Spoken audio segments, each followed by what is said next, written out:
Are you eating too fast or perhaps eating while you're distracted? Well, studies show that mindful eaters have better digestion, weight control, and they use less emotional eating, according to a Harvard study in 2023. So let's talk about reconnecting with your food, reconnecting with your body in a healthy and meaningful way. If you're new to my channel, welcome. My name is Dr. Erica Steele. I'm a board certified naturopathic doctor. I hold 7 degrees in my field, all in the natural healthcare space. I like to say that I went to school so you don't have to. This week in our school is Intro to Holistic Medicine. We're talking all about nutrition, and this is one of our classes discussion topics on mindful eating and building a healthier relationship with your food. So if you are in the class, you should be tracking your food and your pH levels and looking at the relationship that your pH levels have with your food. You'll notice that the ultra processed foods naturally are going to turn you more acidic, whereas your more minimally processed and your absolutely no processed, your whole foods, are going to create lots of alkalinity within the body. And I always like to say, if it's God made, eat it. If it's man made, stay away from it. We're shooting for 80% healthy, 20% unhealthy with our meals, prepping and planning and picking out healthy foods. So why do we want to mindfully eat? So first things first is anything that we do with mindfulness, we do it with intention. And so when we do it with intention, we're going to be more thoughtful, we're going to be more conscious, we're going to be more aware, and we're going to be more present to the correlation between what we're eating and what we're feeling. And so we want to make sure that what we're eating is fueling our bodies, because after all, that is why we eat, right? It is so that we are fueling our bodies, nourishing our cells, and allowing our bodies and our metabolisms to do what they need to do, such as, heal and restore and, be able to build and grow and all the things that you want to do. And so when we slow down and we get fully present to what we're eating, we also get present to what we're eating. And more importantly, what things that we need to maybe take away or modify so that we can optimize. You would be surprised at just sometimes even just with a few little tweaks can help. So even if you think you're eating healthy, right? Because a lot of times we come in with biases, even with ourselves, thinking, oh, I got this, I don't need to work on it. When all actuality, what we're looking at is the macros. So we're looking at your proteins, fats, and carbs, making sure that that is balanced. And so we're able to optimize. So I, for myself, like to do kind of that mid-range protein, higher carbohydrate, our complex carbohydrate, and then a lower fat. It keeps me lean. It keeps my brain fueled with all that glucose, and it keeps my blood sugar stable, but also keeps acid down because we want more of that alkaline state. So when I slow down, it really allows me to think about what I'm doing, plan. That's why I love pre-planning my meals, because it is another way to kind of mindfully eat. So oftentimes we're rushing, we're really busy. We got to do this, we got to do that. And we're eating sometimes at our desk, super distracted, doing 10, 15 things at once. And so when we really focus on just our meal, not only are we able to get fully present to what we're eating, we're able to track it, we're able to really savor our meals, and slowing down can help digestion. And so when we slow down and we're fully present, we're naturally going to chew better. We're going to swallow better.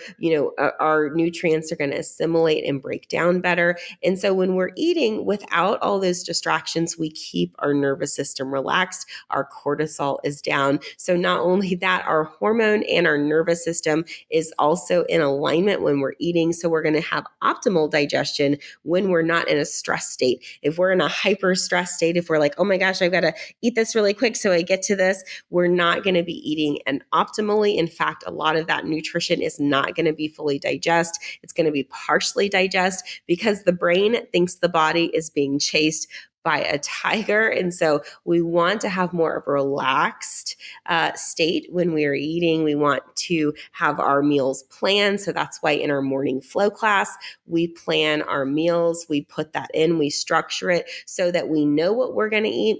There's definitely ways of tracking. So I'll give you some tips. The first method is pre-tracking. And so you're pre-planning your meals with tracking. And so as you're doing that, you're able to put in everything and then just prep it ahead of time. So when you get to, your plate, you feel relaxed because you already know it's been balanced. You don't have to go in and type it in or anything. And so that's all taken care of. So you can really spend that 20, 30 minutes just to savor that meal and focus on your digestion.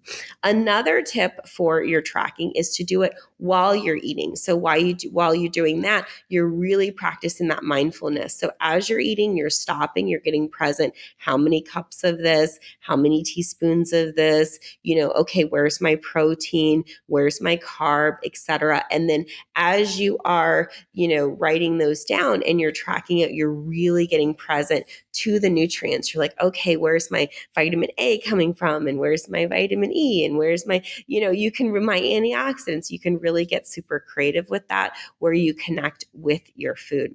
Another way is to do it more reflectively. That's the last way that we track. And so when we're tracking our food reflectively, we're going to kind of take a few minutes maybe in our evening flow where we are kind of deprogramming from the day or breaking down our day. And we go, okay, what did I eat for the day? And going through and going, okay, this was my breakfast, this was my lunch, and this was my dinner. Now, that one I think is the most challenging because it doesn't have a mindfulness component attached with your meal. It's more of a reflective one. And so definitely make sure that you combine that with a mindfulness practice. Here's the other thing.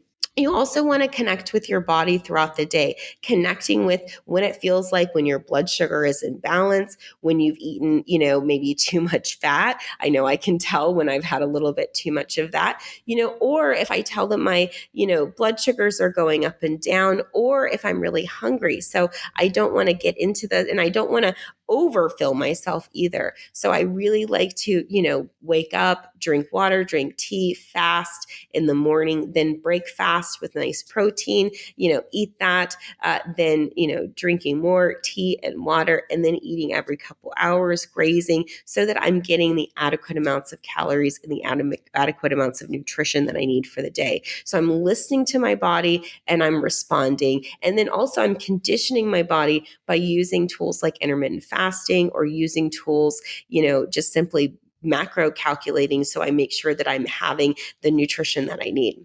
And then the last thing I want to mention is practicing gratitude with your meals. Right now, there's so much going on around our food and agriculture, and being really grateful for, the growth of the food, the nutrition of the food, who grew the food, all of the people, the farmers, everyone that was a part of you receiving that food, your friends, your family, your employer, whatever. And so really having that gratitude to your food, because unfortunately, not everyone on this world is, has security with their food. If you are struggling with food security, we definitely want to make sure that that is a first priority. You cannot build health if you don't have security with food. And it may not mean, 100% healthy. We may have to make some sacrifices. So if you're having some food security issues, please reach out. We have a big network of people. I can connect you with some people. So we make sure